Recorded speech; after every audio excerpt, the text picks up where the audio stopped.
এই সিজনে যাদের জ্বর ঠান্ডা লাগেনি সত্যি বলতে হবে তারা খুব স্ট্রং। আমার বাসায় তো জ্বর ঠান্ডা মেহমানের মতো এসে প্রত্যেকটা সদস্যকে ভুগিয়ে তারপর গেল। আজকে বেশ কিছুদিন পরে একটা ব্লগ ভিডিও শেয়ার করছি। কেমন আছেন আপনারা সবাই? আশা করছি ভালোই আছেন। খালামণি চলে যাওয়ার পরে বাসার সবাই দফায় দফায় অসুস্থ হয়েছে। শরীর ভালো না থাকলে তো কাজ করেও শান্তি পাওয়া যায় না। মুখে একদমই রুচি নেই, তাও মন চাচ্ছিল একটু করলা ভাজি করে খাই। এর জন্য হাতে মাখিয়ে করলা বসিয়েছি। বাড়িতে আবার টুকটাক কাজও করাচ্ছি। সামনে শীতকাল আসছে, শাকসবজি লাগাতে হবে। আমার বাড়ির ওপরে উঠানেই তো অনেক জায়গা আছে, কিন্তু আসলে ব্যবহার করা যাচ্ছে না। কারণ আমি যখন মাটি দিয়ে আমার বাড়িটা উঁচু করেছি তখন আমাদের বাড়ির আশেপাশে যে জমিগুলো আছে ওখান থেকেই মাটি আনা হয়েছে, আর ওই মাটি দিয়েই বাড়িটা উঁচু করা হয়েছে। তো জমির মাটিতেই একটাই সমস্যা হয়, অনেক বেশি আগাছা হয়। তো যার কারণে বর্ষাকালে পুরো জায়গাটা জুড়েই হচ্ছে একদম আগাছার মতো হয়েছে। তবে এখনই সময় এগুলো পরিষ্কার করার, কারণ এখনই যদি আমি শাকসবজি কিছু না লাগাই তাহলে শীতকালে খেতে পারবো না। আর বাড়িতে থেকে যদি নিজেরা শাকসবজি ফলিয়ে খেতে না পারি এত জায়গা থাকার পরও, তাহলে তো বাড়িতে থাকার সুবিধাটাই পাওয়া গেল না, তাই না বলেন?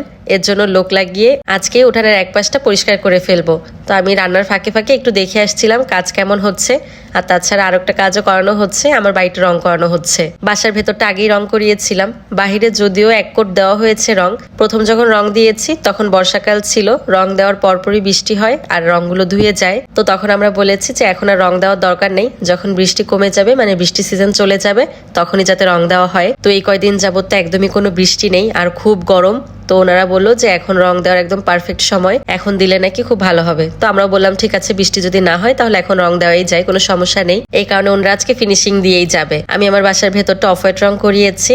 তো বাড়ির বাহিরের জন্য আমি অফ হোয়াইট রংটাই আনিয়েছিলাম, যদিও এখন মনে হচ্ছে সাদা রং করালে আর একটু বেশি ফুটতো। আসলে শুরুর দিকে না আমি একদমই ডিসিশন নিতে পারছিলাম না। ভেতরের রংটা নিয়ে মোটামুটি শিওরই ছিলাম যে অফ হোয়াইট ছাড়া অন্য কোনো রং করাবো না। বাহিরের রংটা আসলে অফ হোয়াইট করাবো নাকি হোয়াইট করাবো এটা নিয়ে আসলে আমি কনফিউজড ছিলাম। শেষমেশ আর কি অফ হোয়াইট রংটাই চুজ করি। তবে এখন মনে হচ্ছে হোয়াইট রং করলেই বেশি ভালো হতো।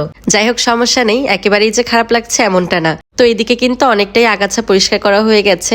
ওই তো ওই দূর থেকে এই পর্যন্ত ক্লিন করে ফেলেছে। তবে আরো করা হবে। আমার এদিকে যে কিচেনটা আছে ওটা সমান সমান পর্যন্ত করে ফেলতে হবে, কারণ অনেক কিছু লাগানো হবে, তো এর জন্য অনেকটাই জায়গার প্রয়োজন। এই কয়দিন দুপুরবেলা এত গরম পড়ে, সত্যি বলতে ওদের কাজ করতে অনেক বেশি কষ্ট হচ্ছিল।